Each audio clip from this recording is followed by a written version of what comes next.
నువ్వు అడిగావు కాబట్టి ఉంటున్నాను. నువ్వు చెప్పావు కాబట్టి మొదటి దీపం వెలిగిస్తాను చిన్నత్త. వెలిగించు. ఇదిగో మా అగ్గి పెట్టే.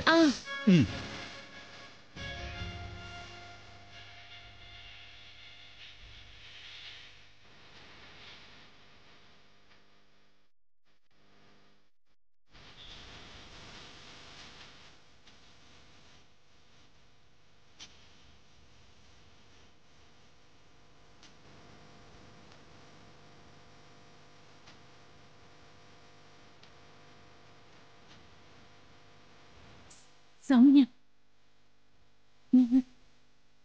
నువ్వు వెలిగించు.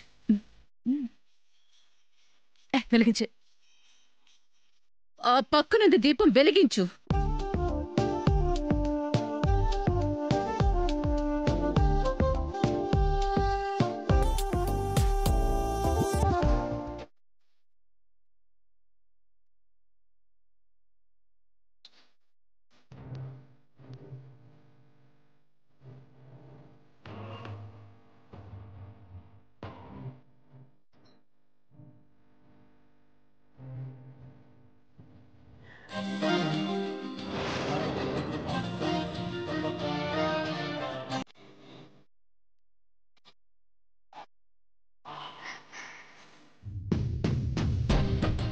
చంద్ర, వాట్ ఆర్ యు డూయింగ్? ఏం చేస్తున్నా?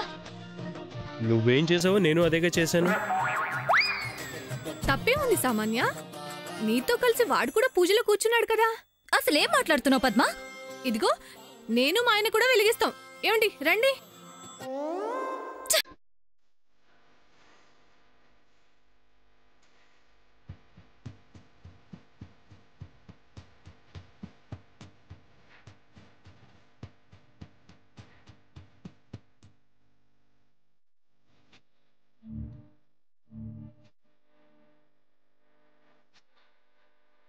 ఏమైంది సామాన్య? నీ మనసులో ఏమైనా ఉందా? ఏమీ లేదు.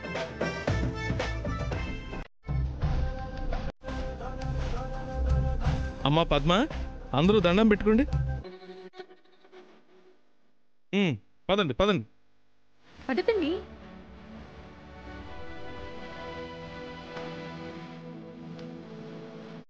సామాన్య వచ్చేయమ్మా. సామాన్య, నీకెన్నిసార్లు చెప్పినా అర్థం కాదే. ఏం చేయాలన్నా రాసి పెట్టి ఉండాలి. నువ్వెంత దీపం వెలిగించినా నా తర్వాతే వెలిగించావు. No use. I'm the winner, you are the loser. ఇది మామూలు చుచ్చుబుట్టు కాదే. నిన్ను కాకిలా మాడిపోయేలా చేసి హాస్పిటల్లో పడేసే బాంబ్. నన్నే రొచ్చగొట్టావు కదూ. ఈ దీపావళే నీకు చివరిది.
వెలిగింది సార్.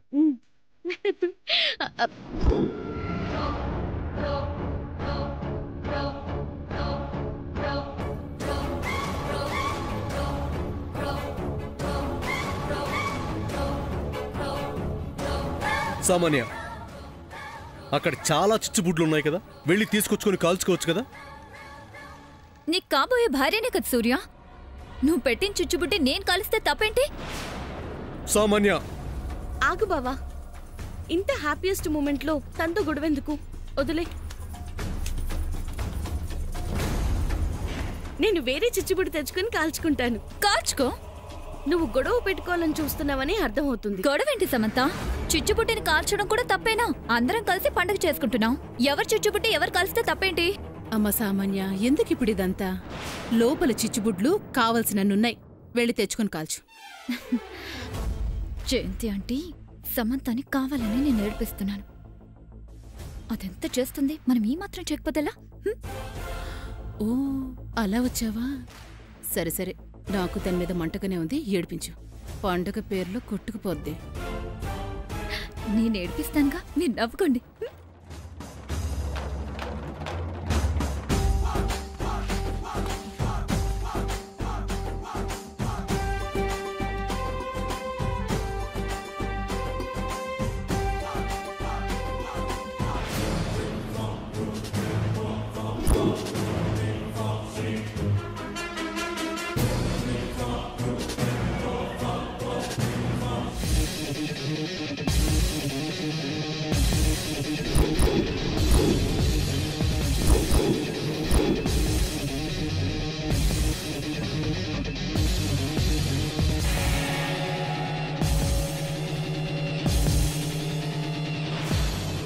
అమ్మా శామ్, అందరం కలిసి పండగ చేసుకుంటున్నాం కదా.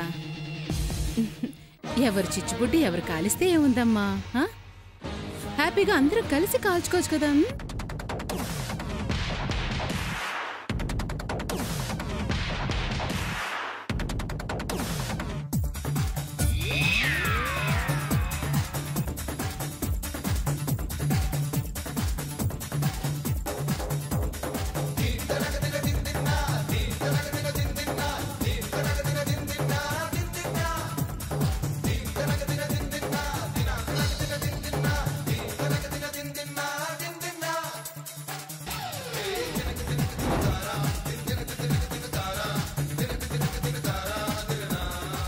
రే చంద్ర, ఏం చేస్తున్నావురా? అందరం కలిసి పండుగ చేసుకుంటున్నాంగా చెల్లి. ఎవరిది ఎవరు కాలుస్తే ఏంటి?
ఇది మామూలు చుచ్చుబుడ్డి కాదే, నిన్ను కాకిలా మాడిపోయేలా చేసి హాస్పిటల్లో పడేసే బాంబ్. నన్నే రెచ్చగొట్టావు కదా. ఈ దీపావళే నీకు చివరి దీపావళి.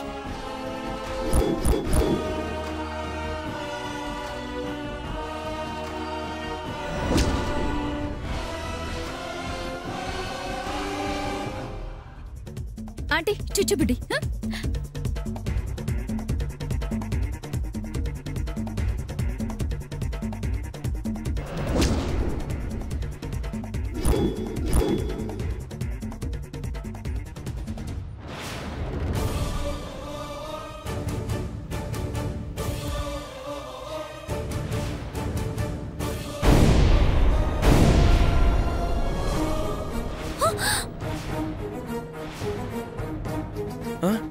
నానమ్మ, చిన్నమ్మ, నానమ్మ, రాధమ్మ, చిన్నమ్మ, నానమ్మ, రాధమ్మ, చిన్నగా రాధమ్మ, చిన్నమ్మ, రాధమ్మ, చిన్నమ్మ, చిన్నమ్మ, రాధమ్మా చిన్నాయనమ్మా చిన్నాయనమ్మా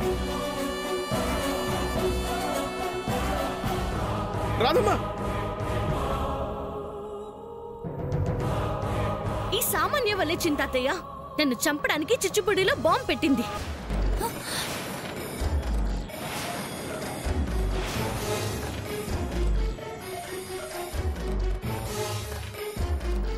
రాధమ్మా నీకేం కాలేదు కదా? బానే ఉందిగా రాధమ్మా?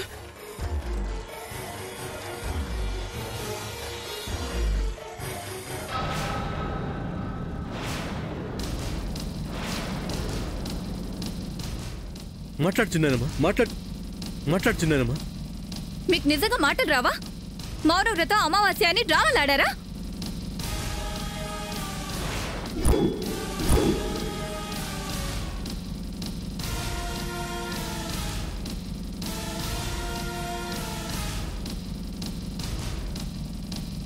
డ్రామాలు నువ్వు ఆడుతున్నావు సామాన్య.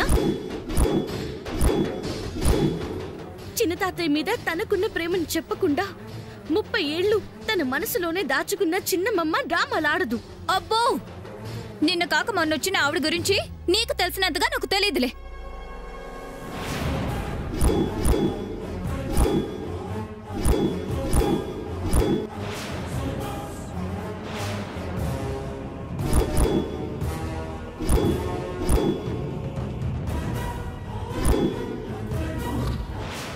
ఈ వాక్మెన్ ఏంటి? అసలు ఏముంది ఇందులో? నా భార్యను అవమానిస్తున్నావు నువ్వు. అవమానించడం లేదు, అనుమానిస్తున్నాను. ఇటిపో. ఆగా, వాక్మెన్ లో ఏముంటుంది? క్యాసెట్ ఉంటుంది. అదే ఆ క్యాసెట్ లో ఏముందా? క్యాసెట్ లో ఏముంటాయంటే పాటలు ఉంటాయి. మా ఆవిడికి పాటలు ఇష్టం కాబట్టి వింటుంది అంతే.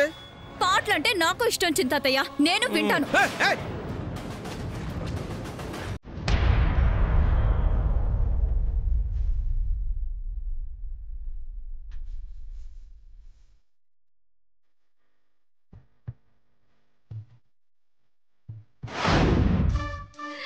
నన్ను ఆపలేవా? నిన్ను చంపడానికి వచ్చా.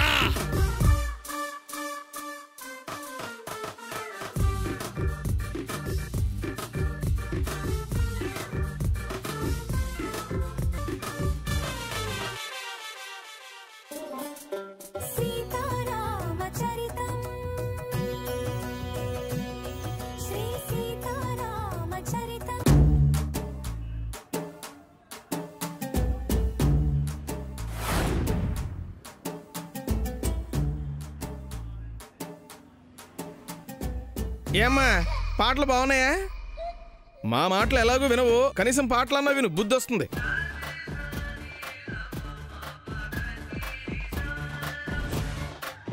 పాటలు బాగున్నాయి, ఆవిడ మాటలు కూడా నేను వినాలి.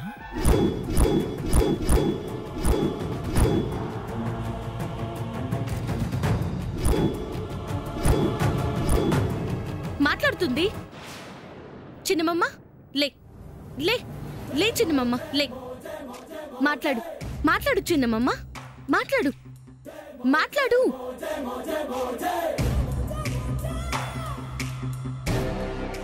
మాట్లాడు. ఏమైంది? ఏమైంది చిన్నమ్మ? గొంతు గొంతు పోయిందా?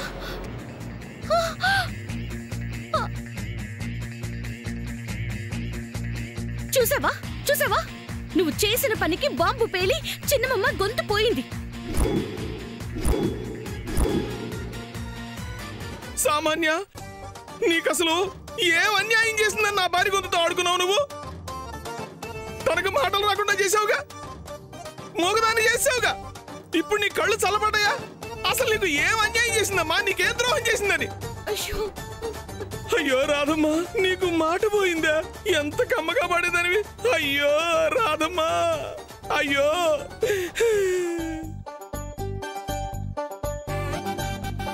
అసలు రాధమ్మ నన్ను హరి హరి అని ఎంత ముద్దుగా పిలిచేదో, ఆ ముద్దు పిలుపు లేకుండా చేసావు.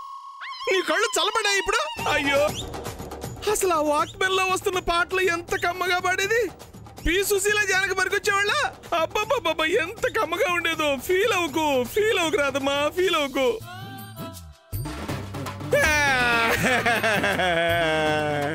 నేనేం చేయలేదు. నేను చుట్టుబుడ్డే పెట్టాను, అదే పేలిపోయింది. నాకేం తెలీదు. పోలీసుల్ని పిలిపిస్తే వాళ్లే అన్నీ తెలుస్తారు.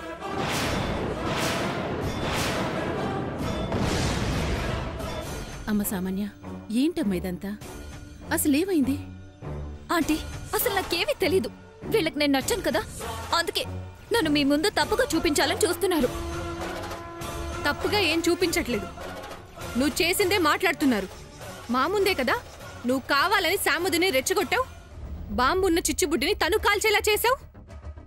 ఏయ్, కోపం ఉండొచ్చు గాని అది ప్రాణాలు తీసే అంతగా ఉండకూడదు సామాన్య.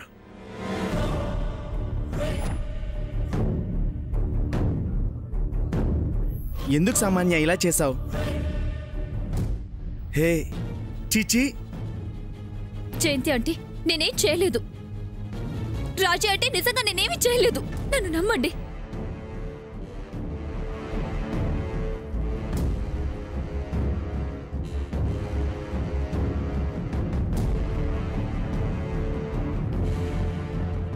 రే సూర్య, మనం తర్వాత మాట్లాడదాం.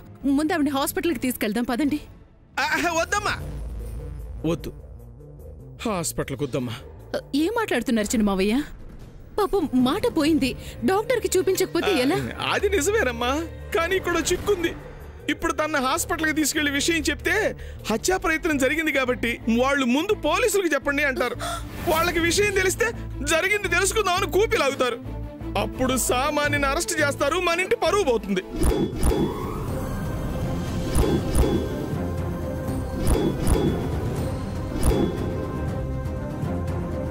చేయనివ్వండి చిన్న తాతయ్య, తప్పే ఉంది.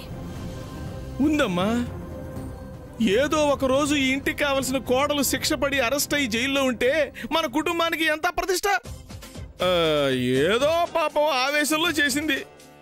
మనం పెద్ద మనసు చేసుకుని క్షమించకపోతే ఎలాగా?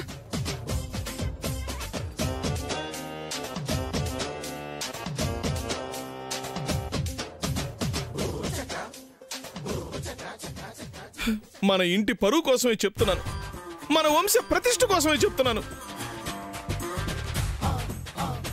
నా భార్యకి తిరిగి మాటలు రాకపోయినా పర్వాలేదు. ఈ ఇంటి కోసం ఎంత త్యాగం చేసావు చిన్నమ్మమ్మ.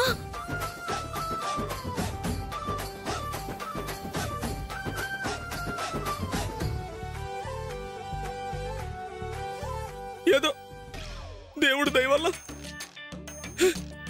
నా రాధమ్మ ప్రాణాలకు ముప్పు వాటిల్లకుండా బతికింది. అది చాలు, నాకది చాలమ్మా, చాలు.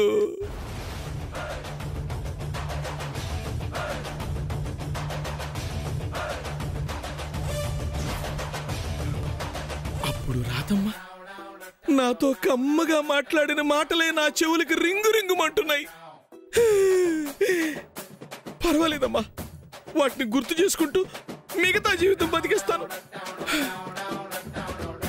వద్దమ్మా, ఇక ఈ విషయాన్ని ఇంతటితో మర్చిపోదాం.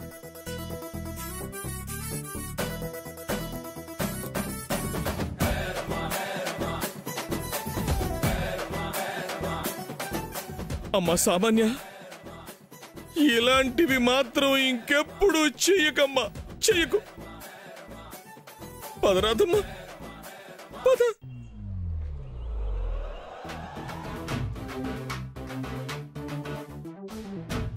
వాళ్ళ మంచితనం వల్ల నువ్వింత చేసినా జైలుకి వెళ్లకుండా ఉన్నావు. ఇక్కడ జరిగిందంతా అందరూ చూశారు కదా. ఇక మీరేం చేస్తారో మీ ఇష్టం.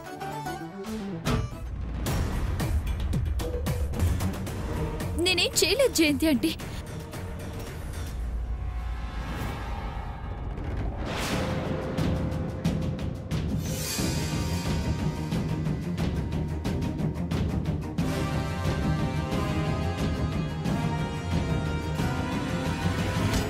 చింతాతయ్య, రాధమ్మే రంగడం తెలిసిపోతుందని చాలా టెన్షన్ పడ్డాను.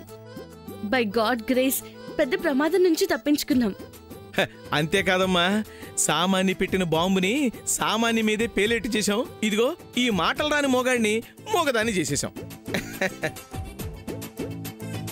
అవును చింతాతయ్య, ఇక మీదట మనకి రాధమ్మ మాట్లాడుకోవడానికి కారణం వెతుకునే అవకాశం లేకుండా పోయింది. అవునమ్మా, లేకపోతే రోజుకో విధంగా టెన్షన్ పడాల్సి వచ్చేది. కాకపోతే అడ్డంగా దొరికిన సామాన్యుని వదిలేయాల్సి వచ్చింది. లేచింది తాతయ్య, మీరు ఆలోచించింది కరెక్టే.